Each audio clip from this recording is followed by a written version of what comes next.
Okay, and on we go with question 4. If 6 identical cuboids are placed with their edges parallel to the coordinate axis as shown in the diagram, A is 8, 0, 0 and B is 11, 4, 2, and they ask for the coordinates of C and D. Okay, well let's just do a little bit of thinking here. Obviously you can see the writing I've done there to kind of give the game away. 8 along to 11 along lets you realise that that is 3.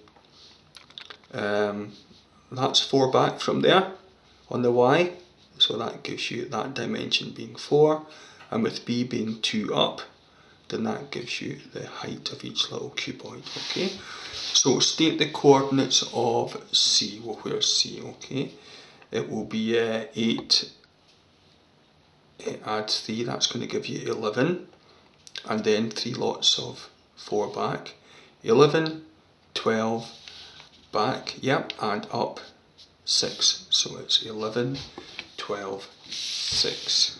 There we have it there. And how about D? How do we get to D? Let's go back to the diagram. D is as far along the x-axis as A is, so D is 8, and it's 2 cuboids back, so that will be 2 lots of 4, 8, 8, and it's 2 cubes high, 2 2s are 4, so that will be 8, 8, and 4. There we have it there. Question B says get the components of C to B and C to D. Okay, now there's C, B and D just written out there. C to B, how do you get from C to B? Here we go. 11 to 11, you don't do anything on the X. From 12 to 4, you go down 8. And on the Y, 6 to 2, you go back 4. So C to B is 0, minus 8, minus 4. C to D, 11 to 8, back 3. You could of course do 8, take away 11 to get that if you wish to do that. 12 to 8, back 4. 6 to 4 is back 2 or minus 2. Okay. And then it says find the size of angle, this is part C, find the size of angle B to C to D. So B, C, D, just a wee diagram there just to help me figure out what's happening there.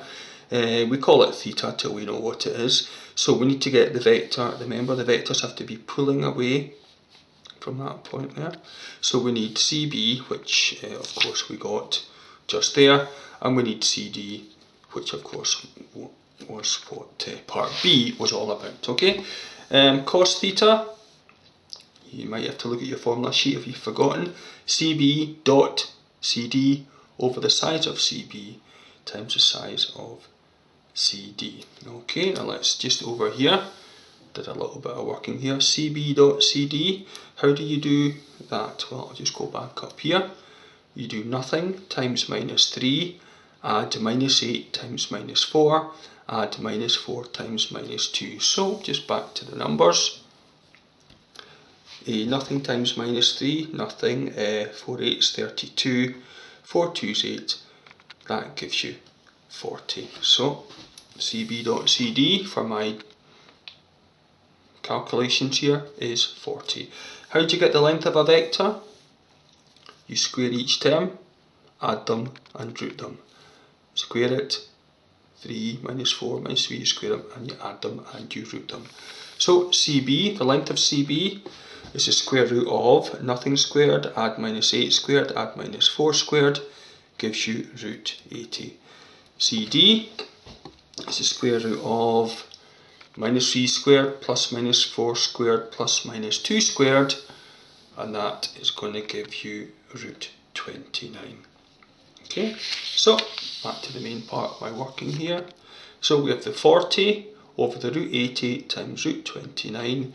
If you want to do that in your calculator, you can do 40 divided by bracket root 80, root 29, close your bracket, 0.830. And remember, just make sure you're on degree mode for this. Okay, we see mistakes where people are on radian or gradian. Shift cost of that and you get 33.9 degrees.